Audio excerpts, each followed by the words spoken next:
Yun o mga kabarangay, nandito tayo ngayon sa base, no? At magdu-duty naman tayo ngayon bilang isang bombero. So wala tayong pasok at tayo ngayon ay naka-duty sa base.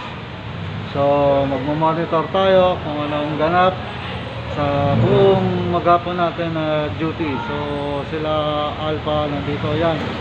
Shoutout kila Alpha, kila Kilo, kila Bravo na yung tumulong sa atin sa pag rescue dun sa kay Ma'am Arian, no, nung nakaraan. So yan, shout out kila Quirino Alpha sa tumulong dun sa pag-assist kay Ma'am Arian. So yan, maraming salamat. Kita kits mga kabarangay, peace.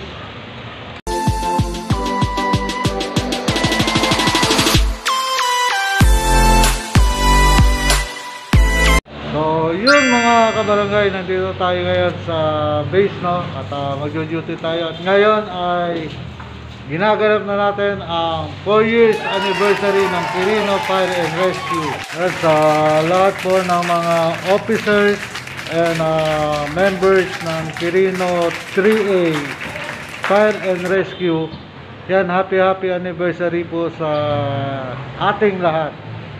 Sa wala pong sawang paglilingkod po ninyo sa ating mga kababayan, mga kabarangay, yan po.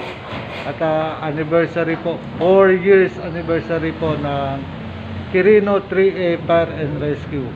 Yan, saludo po ako sa ating mga bombero ng Quirino 3A Fire and Rescue. Yan, saludo po mga sir at madam. Yan mga kabarangay, habang naghihintay tayo ng kung may alarma, yan si 27 naghihiwa ng para pagkain mamaya. Happy anniversary ng Quirino Fire. Yan, yan, naghihiwa siya ngayon. Ano bang lulutuin mo, Brad? Inihaw na pusit.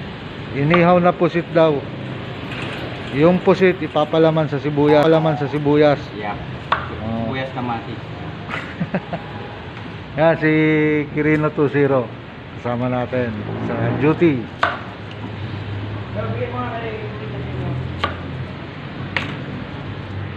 Po sila Alpha, yan, nagluluto, nag-prepare ng konting mapagsasalo-saluhan mamaya. Yan, papadingas tayo ng nagpapadingas pala si Alpha ng ng uling para sa gagawing inihaw. Ano papel? Ikaw si mama ko. Yan, pakuhanin mo ng papel. Papel lang. Papel. Ito, ganito, di ba? Ayan, tayo ay sila.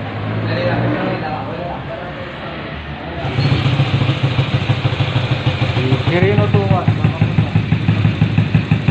Yan, mga kasama natin yung naka-duty. Sila naka-duty ngayon sa BPSO. So yan, mga kasama natin sila. So yan, maglalaga sila ng linagang baka. Si Alpha nagpiprito ng pusit. Si Charles, yan, nag-iihaw ng pusit. Yan, yan. Simula na nagpalit ko kayo makmadalan na no? Wala. Yan, kami pala yung nandito eh. Wala pa sila. Yan, pupunta na sila sa doon sa Mulabe. Magjo-duty na sila ron. Yan, sila Kuya Link, sila Tuwan. Pupunta na sila. So tayo dito sa base. Yan mga kabarangay, si S Tanker 2 naka-standby. So halika, tingnan natin si S Tanker 2.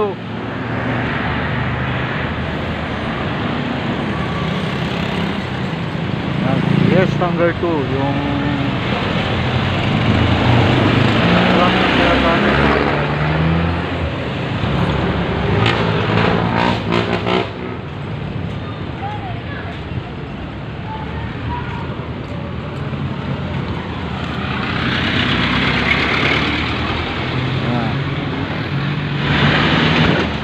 yan, yung nangyari kay Yes Tanker 2, nabangga siya sa likuran ng isang truck din.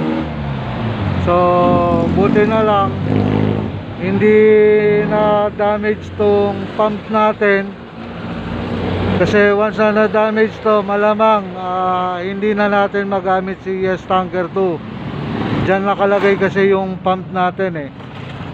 So, yan, okay naman. Ang nangyari lang, ito, pumasok lang sa loob yung bumper natin.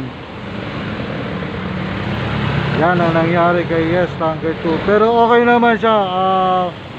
Nakaka-responde pa naman si Yes Tanker 2 dahil okay naman yung makina natin, yung pump. So, workable pa naman siya. Yan, bali naka-schedule yata ayusin si Yes Tanker 2. So ito, solid na bakal to, no? Solid na bakal na yan, pero pumasok pa rin. Imagine niyo mga kabarangay, kung ordinaryong kotse lang ang makakabangga dyan, so talagang didikit talaga, no? Malaking disgrasya pag nagkataon. So okay naman, buti naman yung mga sakay sa taas nung mabanggayan, okay naman, wala naman naging problema. So yan lang, pero naka-schedule ng ayusin si Yes Tanker 2. So yun mga kabarangay, sila kuya, no?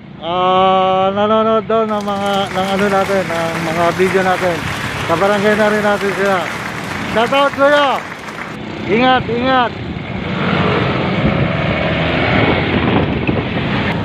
Yun mga kabarangay, isang paalala na rin sa ating mga motorista na once na may makakasabay po sila na mga responding bumbero, ambulansya, mga emergency vehicle, eh hanggat maaari iwasan na po nating sundan o buntutan yung mga responde na fire truck. So kasi may tendency sa bilis po niya ng truck po na dumadating at bigla pong humito yan at magkataon na kayo po ay nakasunod sa truck, may tendency po talaga na bumangga kayo sa likuran. So yung mga bakal po niya, mga bumper po niyan sa harap at likod eh talagang mga solid. So dinisign po yan talaga para maprotektahan din naman po yung mga truck po din natin. Isa rin po sa protection ng mga truck yan, yung mapapansin nyo yung mga mahaba yung unahan at saka yung likuran, talagang solid na bakal po yan. So once na kaya po pagka bumangga po kayo dyan, eh talagang malamang durog yung sasakyan. So yun po, sana mga kabarangay, iwasan din po natin sumunod at sumabay sa mga emergency vehicle po natin. Dito na tayo ngayon si Ronda Sierra Ronda Kalawakan. So si Ronda 40, bisita natin ngayon dito sa Bing. So yan, mga kapag-bumbero natin, mga volunteer. So yan po, buhay ng mga volunteer natin. Nagkakaroon po tayo ng sama-sama at pagkakagalala siyempre sa bilang mga bumbero. So maraming salamat kay Ronda Sierra, kay Ronda 48 na pagbisita dito sa base. So sir, baka may gusto kayo i-shoutout. Wala naman po. Masyagin natin yung bumbero natin dyan. Yan, pasubscribe na rin. Subscribe nyo natin yung Jeep. Yan, mga buhay bumbero. Buhay bumbero. Yan. Maraming salamat mga kabarangay, Kitapit. Yan mga kabarangay, isa sa mga kasama natin sa fire volunteer, si Quirino 17. Yan, nag-duty rin siya kanina. Yan, pauwi na rin siya. So hanggang dito na lang mga kabarangay. So baka may gusto ko pa shoutout bago natin isarado to. Yan, shoutout mo na. Shoutout sa lahat ng grupo ng Quirino Anniversary po. Yan, happy anniversary sa Quirino 38 Fire and Rescue. Ingat lagi. always stay safe and peace.